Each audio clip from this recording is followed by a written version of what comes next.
Very soon we are live.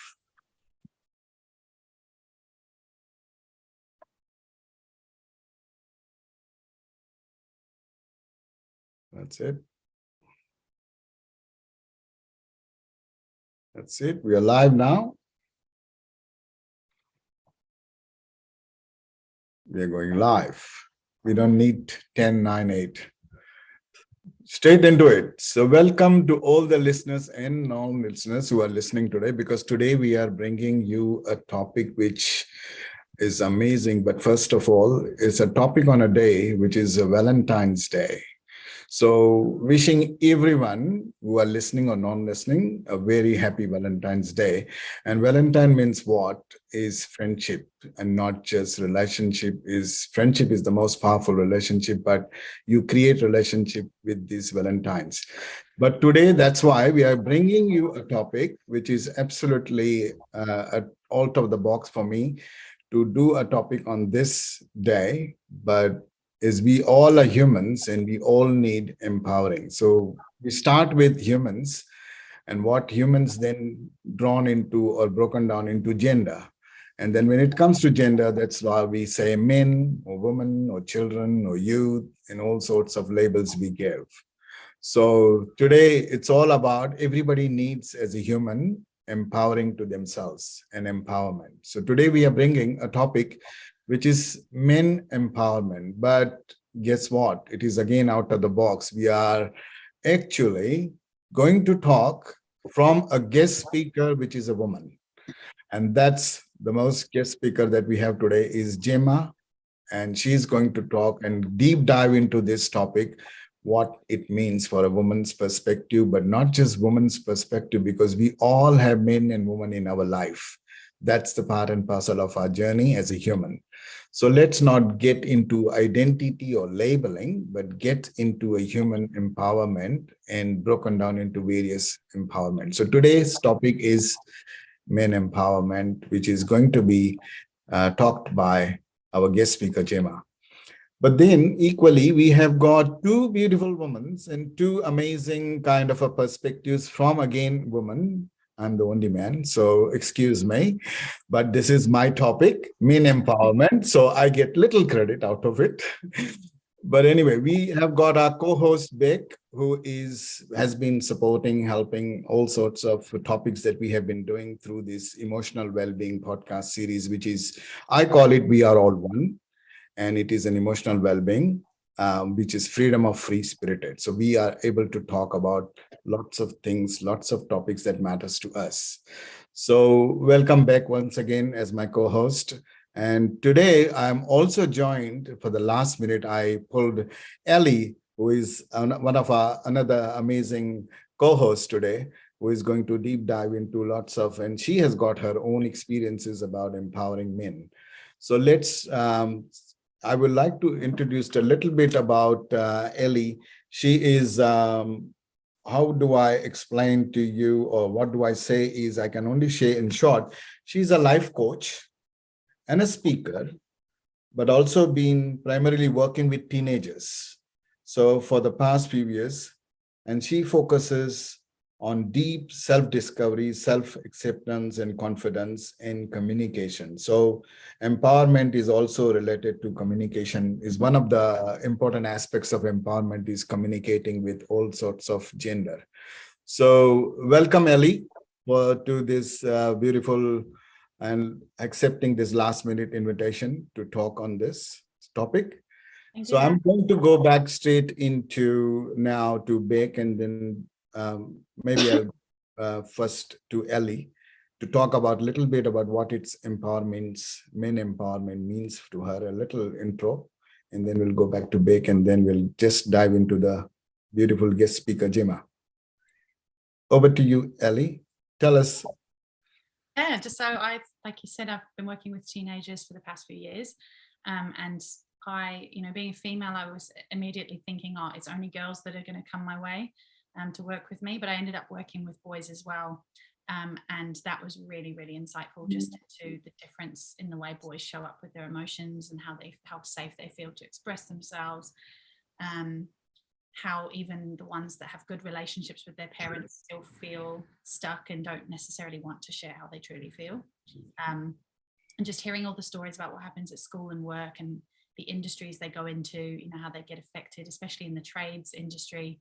They can be really picked on and bullied, and for the sensitive ones, that's really damaging. So, you know, I've seen quite a lot in that aspect as well. And it's, you know, having a brother that's been in that industry as well, and, you know, had a bit of a rough time in certain times, and, you know, a dad who's worked in different industries and had a bit of a rough time in some of those as well, with politics in workplaces. It's harder for men to sometimes feel heard in an emotional sense.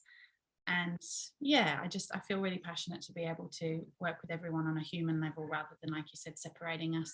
Yes. Gender, because we all feel emotions, we all feel pain, and sometimes it's easier for women to be able to express that and be accepted to express it.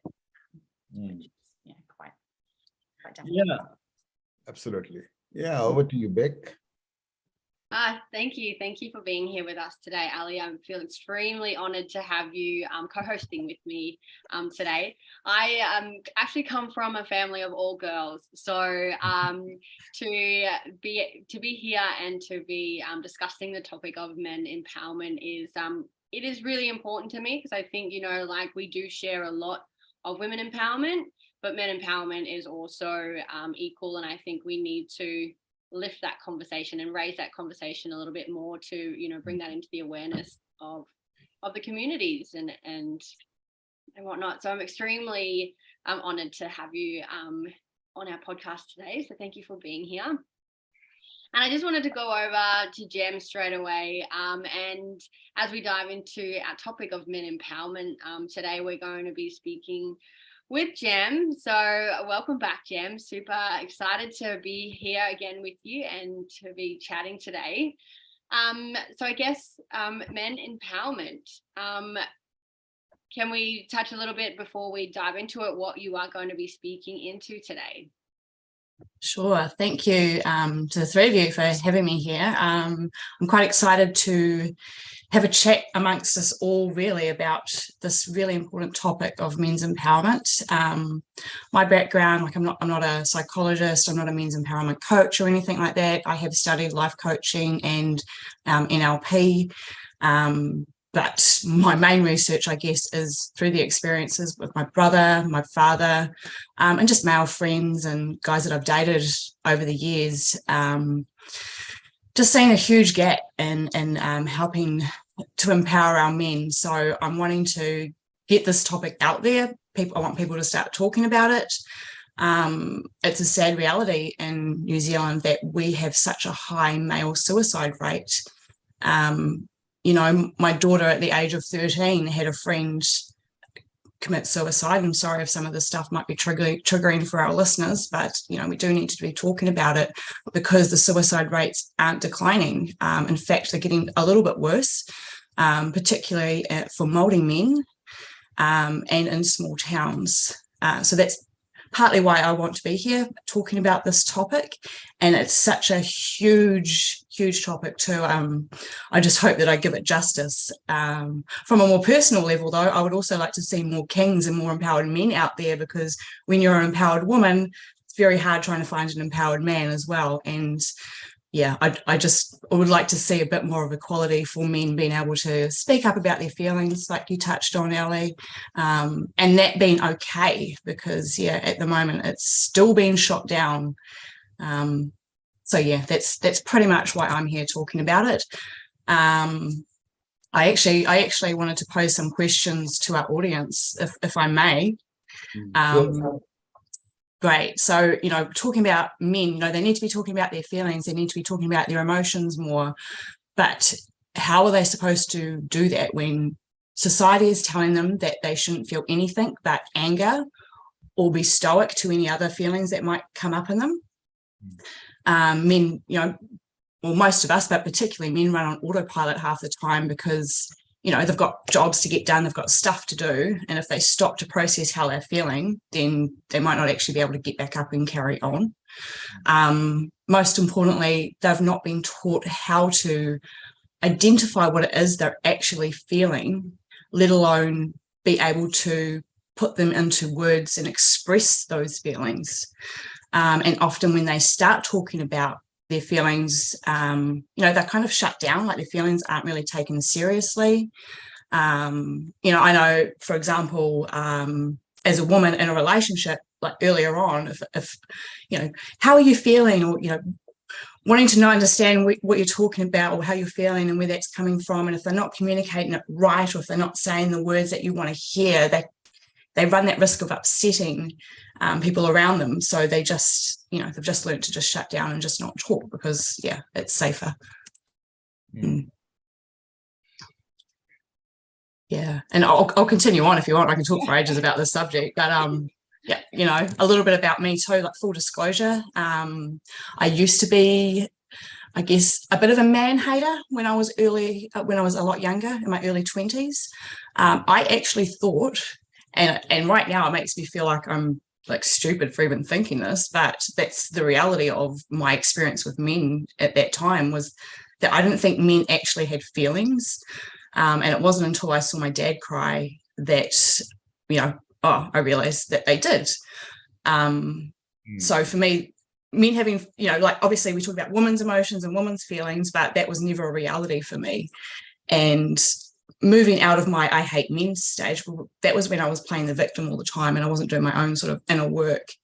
And after spending some time with some wonderful men and actually getting to understand them on a deeper level, because I do have this ability to connect with men on a more emotional level, and they want that emotional connection, but it's still not safe for them because, I don't know, maybe other women out there might think that men don't really have emotions or feelings, but they feel everything that we feel.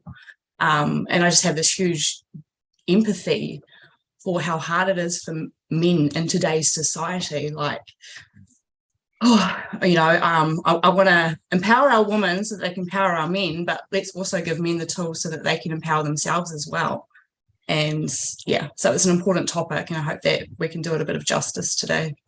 So just on that, and just as a man, I want to initiate the first question here. Is like, you said rightly, men are busy in doing their own routine and they're trying to finish the jobs that they have to. And so less time to process the emotions. So the emotions are not as expressive or as women express the emotions.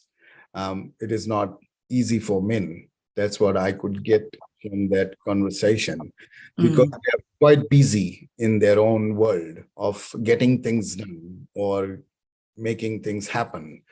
And then less time for their inner self, for their emotions to be let out. So how would you empower this kind of situation? For what your message would be to the men who are there into this situation? Because they are, as you said, it's a reality. Until you saw your dad, it's a reality. They are, and suicide is again related to men. So which we are seeing more and more having those kind of issues. Yeah, I mean, and I don't think it's that they're necessarily too busy, because I mean everyone's like busy. It's just that they have this pressure on themselves, and whether it's self-inflicted or whether it's society, that they have to, they have to live up to this level. They have to be the provider. They have to have X, Y, and Z. And we'll probably go more into that a bit deeper, because it's to do with fancy terms of wounded masculinity and wounded feminine energies. But, I guess for men, it's, you need to just keep talking. And if someone doesn't get it, find someone else. Like, there are people out there, especially women, we talk to each other all the time. I don't know if they have man friends that they can actually go and talk to about what's going on for them. But, ideally go and speak to a doctor and just keep talking until someone gets it. Don't stop because of, hitting these boundary, like walls with people that might not realize actually he's being serious. Make it clear that you are being serious about how you feel, and this is a real conversation, and you're feeling vulnerable right now and you're wanting to express these parts of yourself. You might need to change who you hang out with, change your environment, make some better friends, but get to know yourself first. And I was going to probably more talk about how men can empower themselves in a bit of a wrap-up situation to this chat, but getting to know yourself and how aware you are of your past traumas, and how you're going to work on those past traumas to not project them onto other people, becoming aware of the imbalances in how you feel versus how you show up, because men love to compartmentalize as a defense mechanism. And it's just breaking through those walls. Women put a lot of energy into self-love and self-care, like go have a massage, go and talk to the doctor, start a night care routine. So but yeah.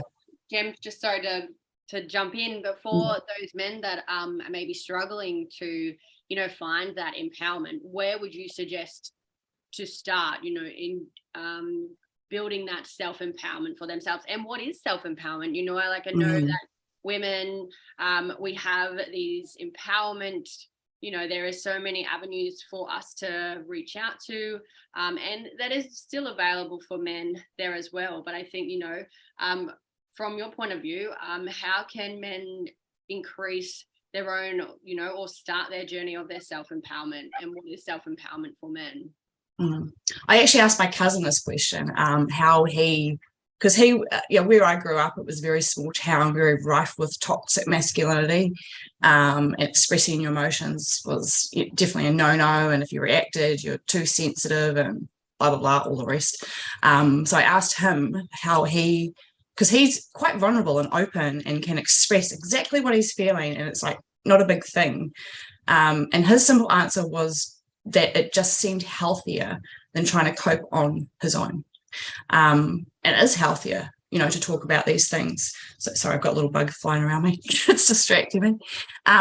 But let's just break that down first of all to what actually is empowerment. So empowerment means having self-awareness and self-esteem and having self-reflection, control over the self through self-love and acceptance of maybe the parts of ourselves that we don't necessarily like so much, versus the illusion of happiness and the belief that power is control over everything outside of you. So once you realize that empowerment actually comes from within, not out here, it's not about your fragile ego getting hurt. It's not about feeling like you're losing control over everything. It's having a sense of identity and self-worth and being empowered to challenge these prevailing norms and change their powers.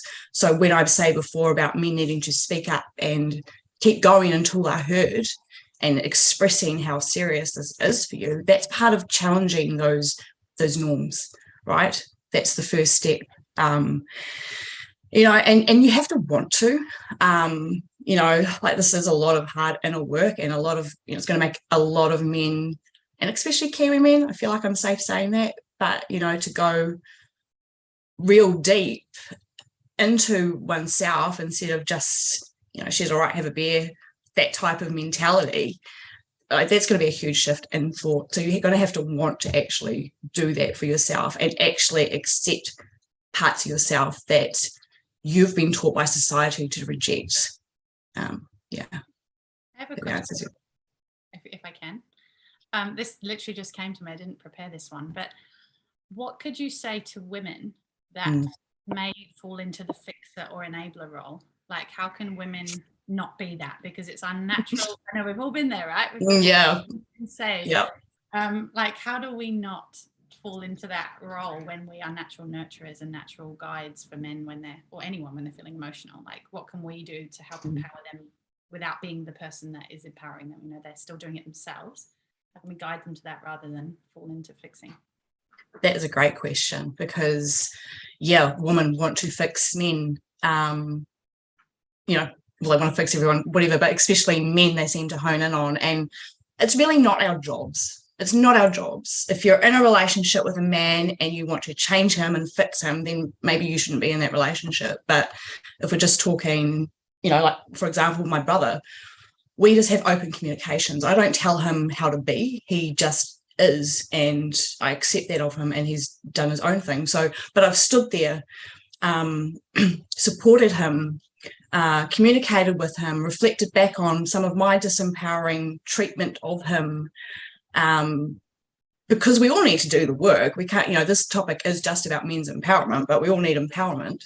So to kind of sit there and wanting to fix men, it's a little bit, I feel like, egoic, that we think they need to be fixed. They have to decide that they want to be fixed or want to be healed. I don't like that term fixed. I'm trying to think of another word for it, but yeah, listen to him. If he's going to talk, just let him run freely. Just keep quiet.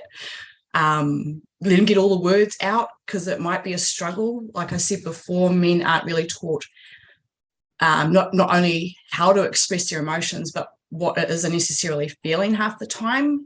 And a lot of men will think that they actually don't feel anything, but that's because autopilot has taken over, and actually they are feeling things. They just haven't learned how to identify it and then express it. So yeah, let men talk.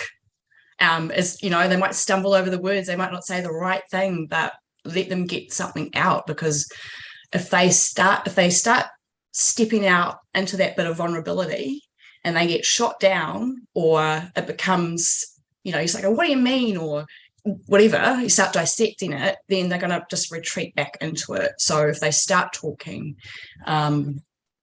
just listen, support, let them cry without judgment, Oh.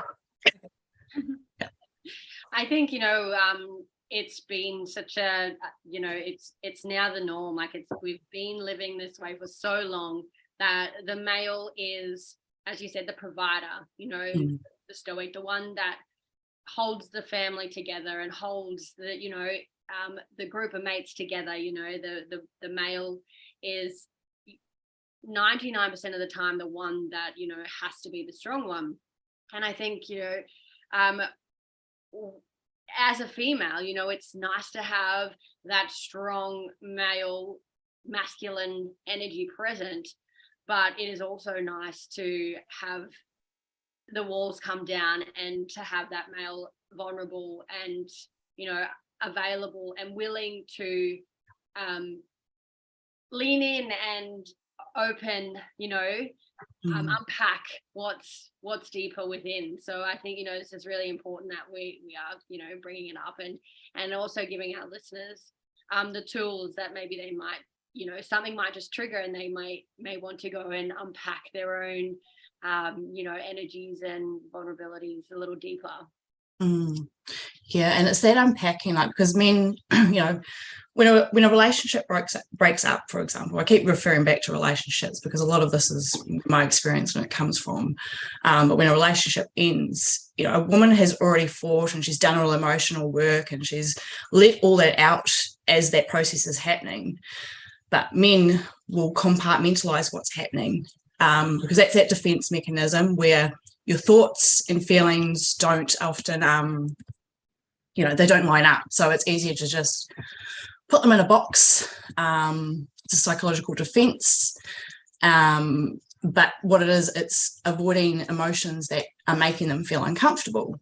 So if a man starts unpacking that, it's going to be a lot, I feel, especially if he's left it kind of a bit later on in life to start wanting to, heal the wounds and start expressing and talking about some of this stuff. There'll be a lot of unpacking and there'll be a lot of moments. And I think that's where women need to step more into their feminine nurturing side in those moments to just, like I said, just being supportive and creating a safe psychological space for them to unpack it.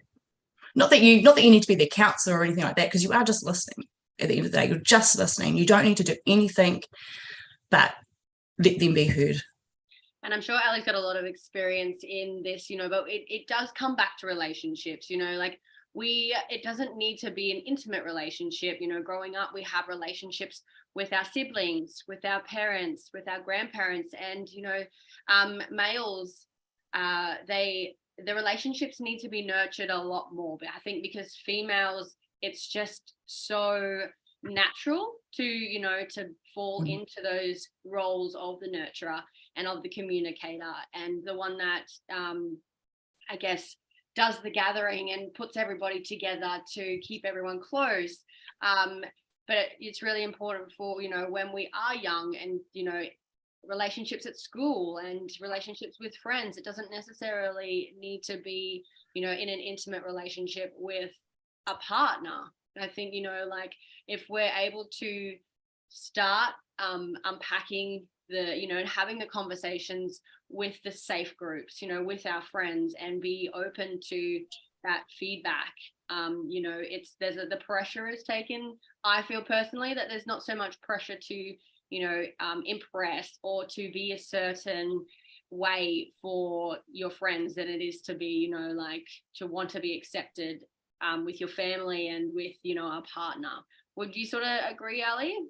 Yeah, definitely. And I can only speak mostly in my work side from working with teenagers, but that often comes up a lot as well. And friendships are often the biggest issue, that teenagers come to me about. This person said this and they've taken it the wrong way, and they're getting mixed messages about what the other person wants and needs. So it all stems from there, and how safe they feel to express themselves. And between the age of 0 and 7, Jem, you touched on past traumas, and how we develop in terms of responses to pretty much everything in the world starts between the age of 0 and 7. So some stuff will go way, way, way back to memories we don't even have consciously. Yeah, so and I think, as you were saying, Jem, if we are able to be patient and hold space for our males in our life that may be feeling comfortable in their later stages to unpack, I think because a lot of the work and the trauma and the lack of communication comes from 0 to 7. So what 7-year-old is going to understand that, and to start working on that, it usually does come a lot later in life when they've seen a pattern of struggles or a pattern of lack of communication and relationships breaking down, that some men don't, because again they don't feel safe or have a safe space. And I just wanted to agree with you, Jen, that having that patience and the environment for men to unpack is really important. Yeah, and you're right, between those ages of 0 to 7, it's so key. And you look at what you're telling boys between those ages, oh, don't cry, you'll be right. I mean, not everyone. I'm speaking to the general and to the masses, but it is very much right with boys like that. They're not encouraged to play with dolls, or they're encouraged to be a certain way, and the only emotion that you accept at that age is probably anger from a boy, rather than if he's crying or if he's whatever it is. So that's right. So the unpacking, it's got to go back, which is why I say, we're not the therapists, we're not the counselors. Men need to go and talk to a therapist, or which is more natural for a woman to just go and do, right? When I went through some grief, I had no qualms at all about just finding a therapist and having a conversation and talking through it. And I have my woman as well that I can talk to about whatever's going on with me. Woman, we talk about everything, and we screenshot stuff and all the rest of it. But yeah, like you said, men, if they don't have those friendships where they can do that, where are they supposed to go and talk to someone about it? Yeah, just jumping here, listening to this, Ellie had written a very good question related to this, was why do society judge men for showing emotions? And you all three are women here, and I wanted to ask this as a men empowerment point of view. 0 to 7, all this upbringing when you're little, what you teach them, what you show them, or what you tell them, that's how they become. That's how it is easy. And men is a traditional based or whatever ancestral base that you are not supposed to cry and you're not supposed to. So the society start judging men. When in the public, when woman cries, everybody comes for help. Men or woman, doesn't matter. They just gather and they want to sympathy or empathies, right? It's there, very genuinely there. But when men is there, people try to get away and shy away, or call it like a stigma to be around men. What's your views?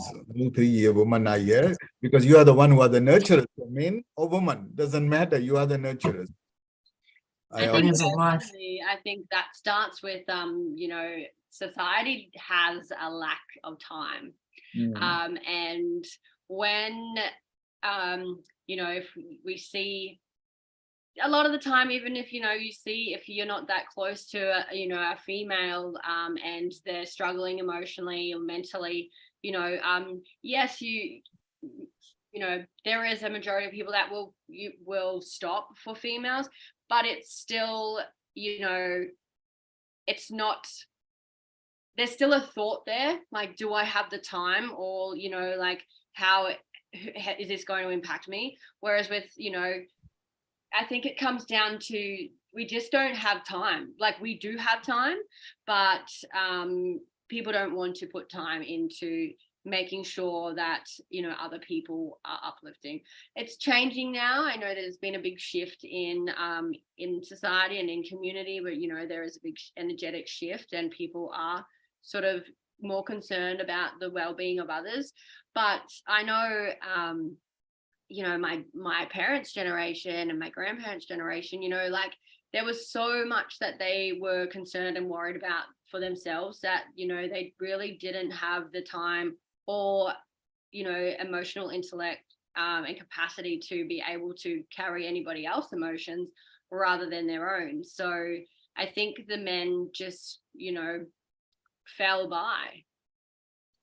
So is it a perspective that men can handle their own and women can't? Is it something like that? I think that's an expectation. Yeah. Again, that comes down to the pressures that we put on men to, you know, well, not we, but definitely how society used to be, is that you must go to work, you don't have time to do anything else, you've got to work, you've got to get the money, you've got to take care of your family, you've got to do this, that, and the other. Whereas, you know, someone crying, they're being viewed, man or woman, can be often viewed as being too emotional. And you're right, back then they didn't have the time to stop and pause, because, you know, we've got all these electronics and all the rest of it now to help us with our day-to-day. But back then it was just, she'll be right, just because we want to get on with it. We've got stuff to get on and do. We don't have time to unpack this. And I guess because women were, you know, women always just seem to be the emotional of the sexes, but men have those same emotions now, well, have always had those same emotions. And, you know, you're right now, to do with where we are in our time of history, it's becoming more and more okay to kind of express it, because we have more time to actually sit down, and it's important because we can't get stuff done. Mental health is huge. It affects every area of our life. So we need to be making time to talk about this. And yeah, I hope more conversations come from these discussions. I really, really do, because, you know. You touched very nicely about before also the communication, and I want to go back to Ellie to just a little expand or elaborate on the communicating when she communicates with the teenagers, which is obviously going to be men one day, you know. So in terms of that, what will be your view on the communicating aspect when it comes to men, or when it comes to teenagers, boys, that they are going to become men? So how do we communicate to them? One thing I encourage the most, and this is something I do in my practice, is match their energy level and match their, don't necessarily, you know, if they've got like a particular accent or anything like that, that's not what I'm saying. Like, if they speak a certain way, if they speak in short sentences, meet them in short sentences. You know, if they speak in real long, like offloading, maybe take time to reflect on what they've said and then come back with your own. I find framing conversations is good as well, like before they talk to you, if they show signs of wanting to talk, you know, frame it with questions like, okay, do you want me to listen? Do you want me to give advice? Or do you want me to rant with you? Do you want me to, like, you know, have a go at the person, you know, like metaphorically, like, what do you need from this conversation?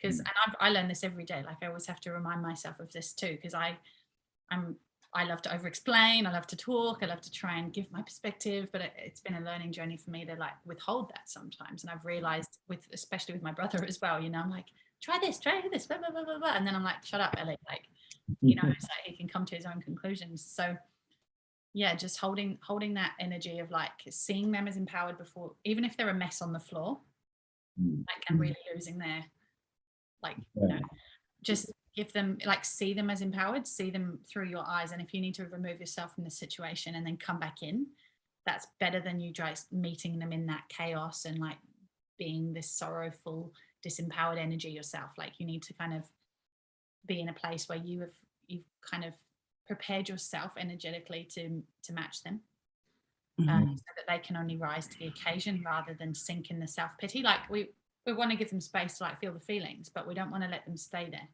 for too long, because at least in my experience, what I found with men that have shown emotion in front of me, which I've had a lot of, once they do, sometimes it gets overwhelming and they're like, oh God, I can't stop. I've let a lid off of a can and now it's all out and So if you're also quite thrown by that and you can't hold that and you can't be a grounded presence, it can become a bit messy. So it's asking yourself, how much am I actually able to hold from them?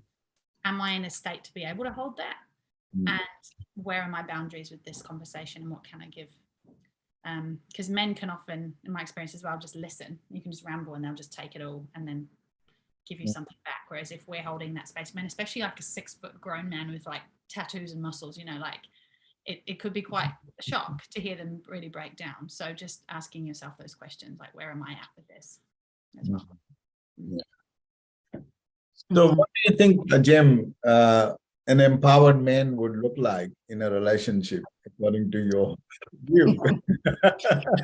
Well, I mean, like, let's look at what ways that we kind of disempower, right? So a disempowered man. So we have that compartmentalization. We have that idea of resisting the idea of femininity and disconnecting from their softer sides. And I want to get into femininity and masculine energies as well, because that's quite important to sort of balance those polarities.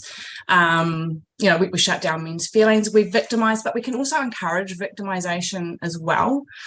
Like, you know, taking away, as a case of example, right? I want you to come in and help me fold the towels or clean the house or whatever. Actually, you're not doing that right, so now I'm going to take that away from you. Like, that's quite disempowering. If you want help with the housework, let him do it in his way, not tell him how to do it. That's sort of treating him like, you know, he's disempowered to not be able to make his own decisions on how the house should be clean. Another aspect of disempowering behavior is control. I've actually had men say to my father, like, I can't control her, which for me was quite, why would you want to? But looking back now, I can see that that control was fear, and it was their insecurities. And they have this illusion that having control over others is power, but really it's not. So to empower yourself, the only thing is accepting that the only thing that we actually have control over are our thoughts. And if we're looking outside of ourselves for things to control, then we're disconnected with our internal world, and this is where the struggle starts to pop up. And we talked about how to empower yourself before, like what an empowered man looks like. I'm going to just jump right into, if you don't mind, talking about the divine masculine and divine feminine energies, because to empower ourselves, we need to be in balance with those two energies.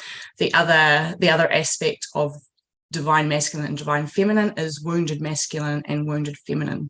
But in order not to lose some of our male viewers, we can call this maybe, so the right brain, that's right, yep, is our feminine energy, so creativity, intuition, sexuality, imagination.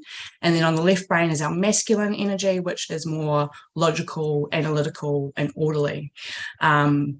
So from a wounded perspective, how that shows up in your life is, there's many ways that shows up in your life. And sorry, I'm just going to keep talking about it because it's quite a beast of a topic, but it's quite important for when you're wanting to empower yourself, is to actually recognize where you're wounded, first of all. You know, these are called our shadow aspects of ourselves. So it can be wounded or it can be toxic masculine. And often when people hear, well, in my experience, men, especially when I throw out the phrase toxic masculinity, they're thinking I'm saying that men are toxic, which is not at all, because women can have traits of toxic masculinity as well. So the wounded or toxic masculine, they give power away. They show up as being too aggressive, being too competitive, they're narcissistic, abusive, unstable, controlling. They withdraw or avoid. They're possessive, defensive, intimidating. They also try to dominate women, and men, this reverts them back to their primal urge to see women as objects that they must impregnate with their seed. They measure their lives by their accomplishments and conquests. On the other side of the polarity, we have the wounded feminine. So just a reminder, we have both masculine and feminine energies. So when a man's wounded feminine shows up, and this can be because of issues with their mother, or they didn't feel safe in abusive events in the past and are therefore unable to express the feminine parts of themselves. The wounded feminine will show up as insecure. They form opinions based on everyone else's. They reject compliments, and they hold a lot of shame, particularly around their body and sensuality. There's a real victim mentality, and they struggle to receive anything, help, gifts, whatever. They drown in their emotions. They chase desire and love, and they care too much about what other people think, and they're manipulative, and they seek validation outside of themselves, such as sleeping around or buying the best fishing rod or car or whatever, promotions at work, like that external validation. So in order to empower, we need to heal these wounded parts of ourselves, both the wounded masculine and the wounded feminine, and then step up into our divine states of being. Do you want me to continue on, or shall I have a break there? Yeah, I just wanted to touch it just for our listeners. I know Jem's touched a lot just then on the the depths of the wounded sides. But in saying this, to be disempowered, you don't need to, have all of these elements. So, you don't need to have, a strained relationship with your parents, or, have these wounds to be disempowered as well. She was just really saying, that these, when your masculine and feminine aren't balanced, then we see signs of disempowerment, and we start to, lean towards the negative sides of, falling behind in your self-care and excuse me, and when we sort of have a struggle, it's heightened when we're masculine and feminine is imbalanced. So I just wanted to. Thank you. Yeah, exactly. It shows up for people in different ways, absolutely. And it's about becoming aware of that. It's almost like a fragile ego. Like if you get overseen for a promotion at work, then all of a sudden that wounded masculine that likes to compete is hurt, but also that wounded feminine is hurt because validation is external. So you're taking that as a personal thing rather than it just being what it is. Sorry. So it shows up in different ways for people, and thank you for just clarifying that as well. So on the opposite side then of our wounded masculine and wounded divine, wounded masculine and wounded feminine, we have our divine masculine and divine feminine. And divine simply means manifesting or tapping into the universal energies to bring about balance, because empowerment comes when you are in that divine state of masculine and divine feminine, and those energies are balanced. Yes. So, sorry, I just have another drink. I'm still recovering from a throat infection from 2 weeks ago, and it's. And just also a little bit of encouragement for our listeners that, it's all a growth, so we don't expect, and there is no pressure on yourself to to be in the divine, to be empowered, so what we're trying to suggest here is to find ways that you can empower yourself when you're in balance, to then come back into balance. And then with all of those little tools, it's a daily practice. It's not something that you're going to be balanced and then in the divine and then an empowered man. It's constant steps of just being aware of your energy and aware of your behavior to assist yourself in becoming more balanced and becoming, so being in the energy of the divine more consistently. And then of course you are going to be a consistently empowered male, empowered woman, so but it's not that you have to, I just want to stress, because, you know, I struggle with this a lot myself, is that until I was healed, until I was in the divine energy, until I was, you know, balanced, that then I could be empowered. And I just want to stress that that isn't the case. You know, so when I was wounded, when I was doing the healing and doing the work, I was still able to empower myself to continue to go to, you know, to work on different areas in my life, a little bit each day, a little bit each moment of struggle, to help me to get to be in that divine energy. And, you know, and still to this day, I know there are areas in my life, I wouldn't say I don't like, you know, the words, you know, our wounded masculine and femininity. Personally, you know, those words don't sit well with me, because in my mind, it's, you know, a wound is a fault. And I don't think that, you know, my personal experience, my first step was to change my language. And, you know, and these little tips, you know, and I was only able to understand this by having conversations with people, by, you know, surrounding myself in safe environments, to be able to listen to how other people helped themselves.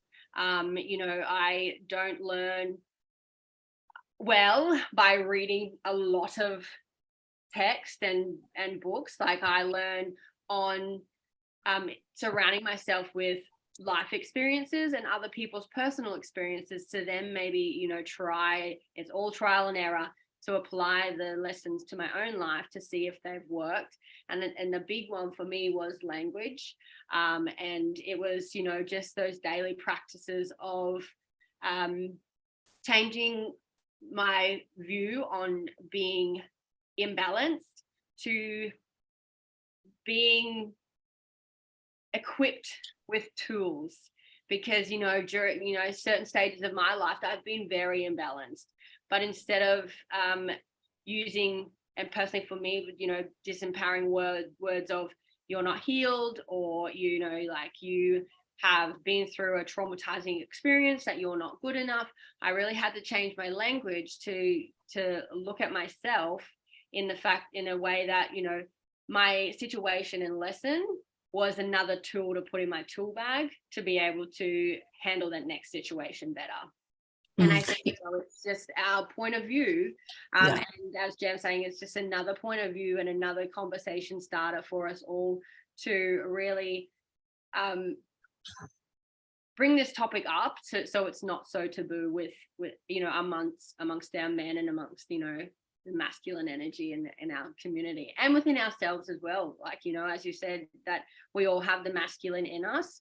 And I think if we aren't in touch with our own masculine energies, then it is harder for feminine to be able to hold space and allow the males to lean into their feminine to heal their masculine. Yeah, absolutely. I mean, that's the thing with words, and I'd said it before, like for our general male audience that could be tuning in, I wanted them to think more of it right brain, left brain, because right brain is feminine, left brain is masculine. But wounds like wounded and divine, you know, they can still sit a bit funny, because again, like you said, it's that whole taboo, what are we talking about here? But the clear message is more of about empowerment. And the reason why refer to it as wounded is it's because it's those parts of yourself that need a bit more love and a bit more awareness, so that we can get to that empowered stage.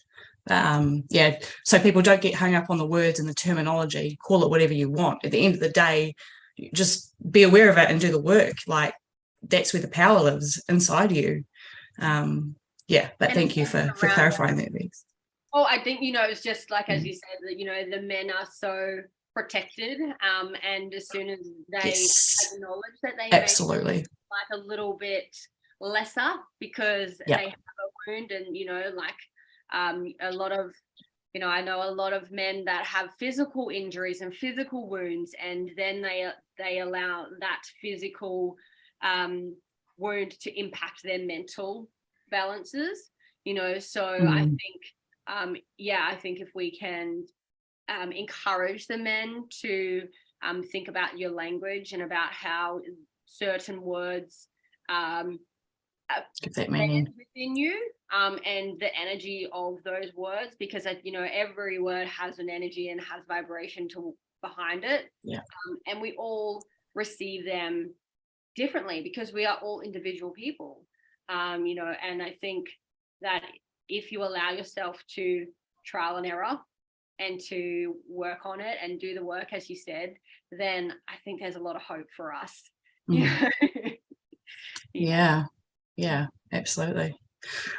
Well, I was going to go the opposite spectrum of what those the shadow aspects of some of those things that I pointed out. And the reason I wanted to point them out is for myself. Like when I started identifying my own, I'm going to say wounded feminine and wounded masculine, because those words do sit with how I felt, especially that seeking external validation and insecurity, because there were parts of me that needed love. I like to refer to them also as the shadow parts of myself that just need some light shone on them, so that they can be brought forward and I can learn to love that person. I talked about compartmentalization being a disempowering thing, that disempowering defense mechanism that a lot of men do, but it's kept them safe. And I think that's really important, like to be aware of some of these disempowering moves you do, is because it's kept you safe to a point. It's kept you in a comfort zone where you feel safe.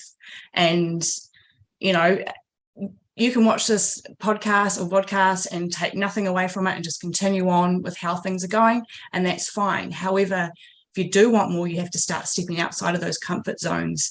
And doing that, you're going to have all these parts of yourself come up, which you don't really know necessarily what they are, how to label it. Not that it's about labeling it, but sometimes putting it into a sentence actually takes away a bit of its power, so that you can move into, right, okay,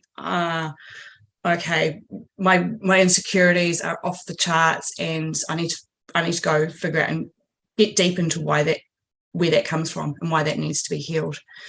Yeah. And I just want to jump in to agree with you. I think it's safe to say that I think we all do it, and I know men do it a lot more, but the compartmentalizing was for safety and is for safety, and like I just wanted to reassure that that in doing that there's nothing wrong with it, because whatever situation that we have been in, it has gotten you this far, so you're still here in this moment today because of the safety mechanisms that we put in place, and women do it as well, and it's just I think women don't surround themselves in such dangerous situations majority of the time, that our compartmentalizing and safety mechanisms have to be so drastic, or as drastic as compared to some of the males. And I know this is going to change depending on where your demographic, where you live, if you're in the city, if you go in the army and go to war, we all have different environments and different behavior patterns that we have grown up with, that we have put in place to keep us safe. And I just wanted to touch on that, whatever your strategies have been and whatever your shadow mechanisms have been, that they were useful at the time, but as we grow and evolve, it's now safe to unpack that. And and just as you're saying, Jem, it's just being aware of where we need to unpack, and not being harsh on ourselves that we are a certain way, for whatever reasons. It's now just giving ourselves the light and the love in the areas that need more attention, and allowing ourselves to give us that attention that we all, it's our birthright to have the attention, to have the love, and to be showered in the light. I think that's what I picked up just in the last little snippet that you've said, that's really important, that it is our birthright to have the attention and to have the space to be held, and our areas that need to be looked after a little bit more, we're given that, you know, those areas aren't neglected even more to continue on the daily. Mm. Yeah. Could I ask a question quickly, just off the back of that? Mm. With, like, if you were to, I know we kind of touched on how would an empowered man show up, but for those of people that are in relationships with someone that from now listening to this have been like, oh, red flags are coming up and they're having moments of awarenesses, like, what are some things that might show up in a relationship or relational dynamics that are possibly indicators of an unhealed wound? Like, for example, like one that's coming for me is reactions to things that seem a bit out of proportion to the event that happened, like extreme reactions to something that might be actually quite minor. But is there anything else that you've seen in your experiences that are, even for yourself, like indicators are like, oh, maybe that's not what I think it is? Oh man, I've had a lot. I've been in gaslighting situations, and not just relationships with partners, but even in my own family, where you know, that term toxic masculinity.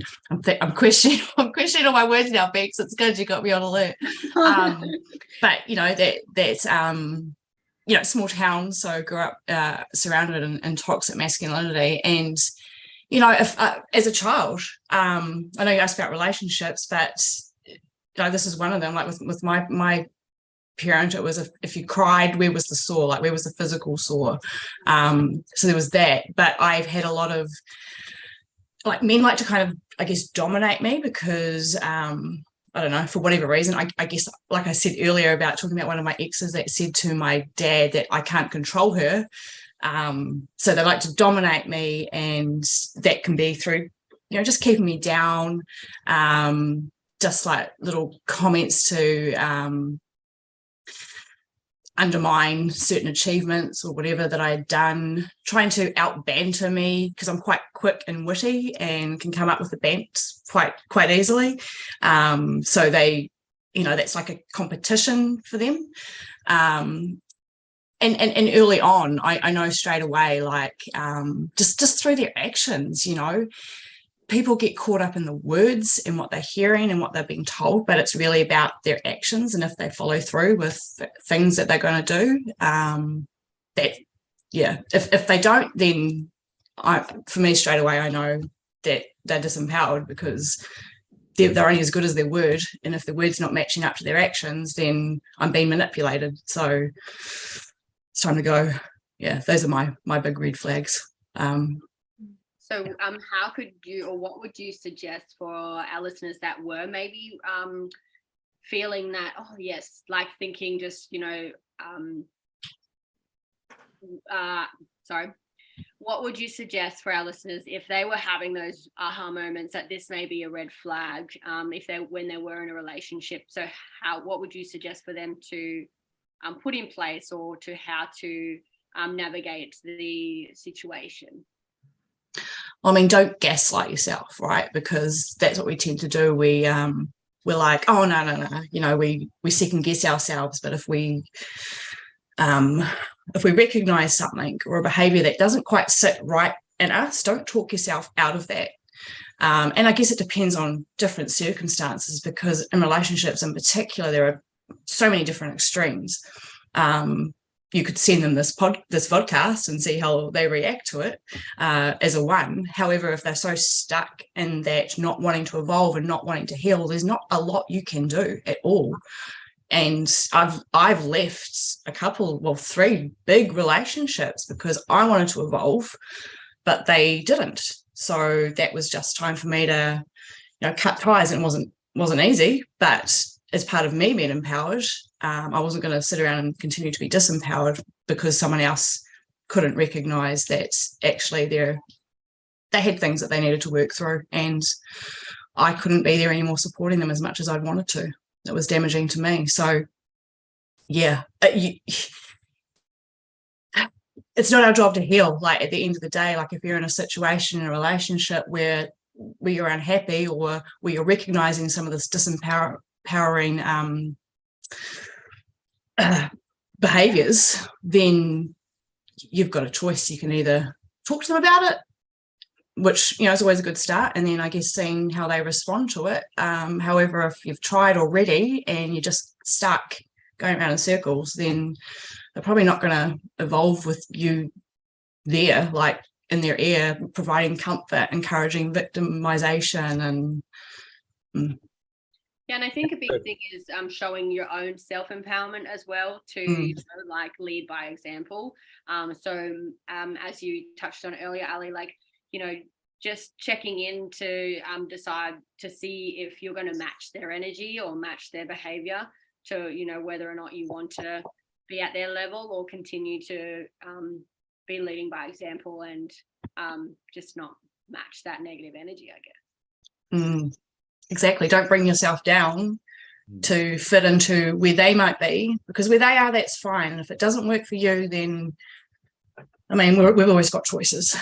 I'm not encouraging people and being like, go and leave your partner, because no, you want to work through it and try, but it takes two, and it shouldn't just fall onto one of yours to. Yeah. Yeah. That's great insights, Jim. We are now coming to an end, but before I come to end, I've just wanted to also touch, after listening to all of you, and particularly a topic which is, we started as an initiative, men empowerment. There's a lot to uncover. There is a lots of layers are there. It's not that easy topic, because it's about, we are talking about a human journey, which is completely out of norm for many people. Sometimes they don't think they have got masculine and feminine energies, and they have not even uncovered that itself. So it becomes more tough.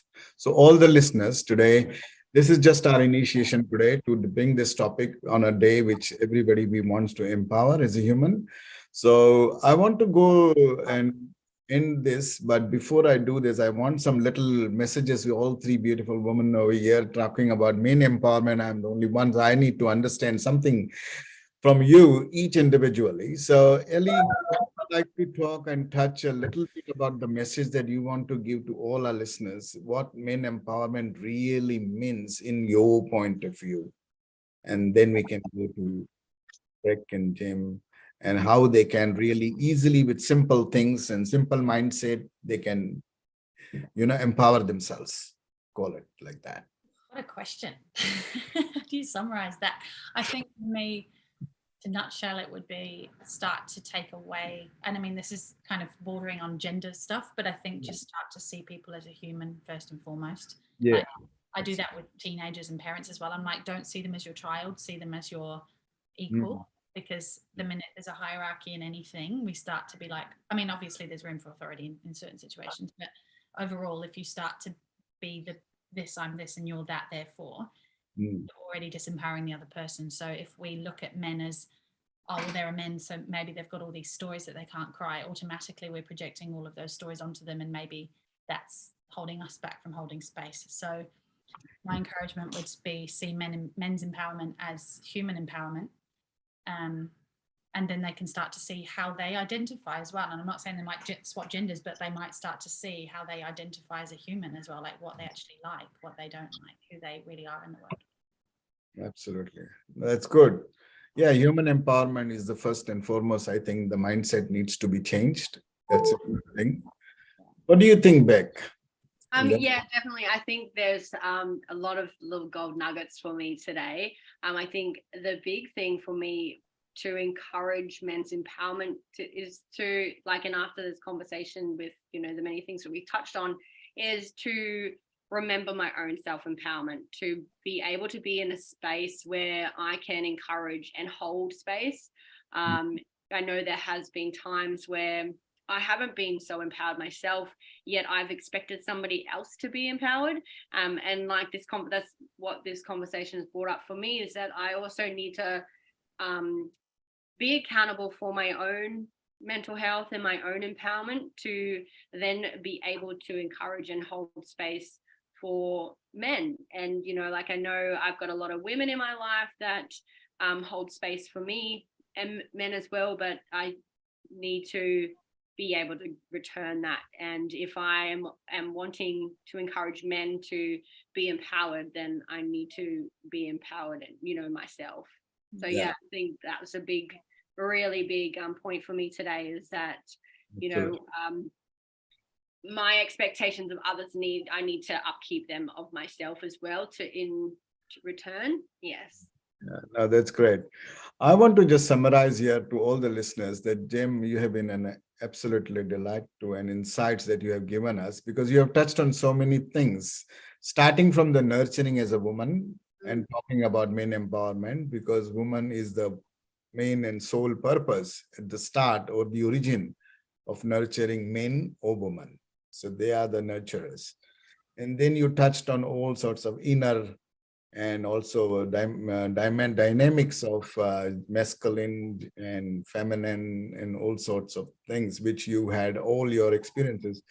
So what's your final message that you would like to give in those contexts that we have discussed today, and we have got some insights? What will be your final message as a men empowerment? It's a huge topic, as you said rightly. It's not going to be finished in 1 hour, but in terms of so many layers are there to uncover. But what's your message in the end?